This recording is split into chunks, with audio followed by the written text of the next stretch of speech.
ಕಟ್ಟಕಡೆಗೆ ಬಹಳ ಮುಖ್ಯವಾದಂಥ ಸಂದರ್ಭದಲ್ಲಿ ಹೇಳಕ್ಕೆ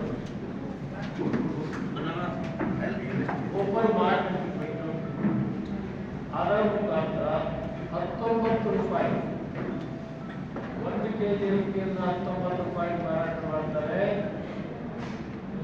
ಪ್ರೊಕ್ಯೂರ್ಮೆಂಟ್ ಮಾಡೋದು 32ರಿಂದ 40 ರೂಪಾಯಿ. ಛತ್ತೀಸ್ಗಢ ಆಗ್ಬೋದು, ತೆಲಂಗಾಣ ಆಗ್ಬೋದು, ಆಂಧ್ರ ಪ್ರದೇಶ ಆಗ್ಬೋದು, ಹರಿಯಾಣ, ಪಂಜಾಬ್ನಲ್ಲಿ ಇವರು ಪ್ರೊಕ್ಯೂರ್ ಮಾಡಿದ ದರ 32.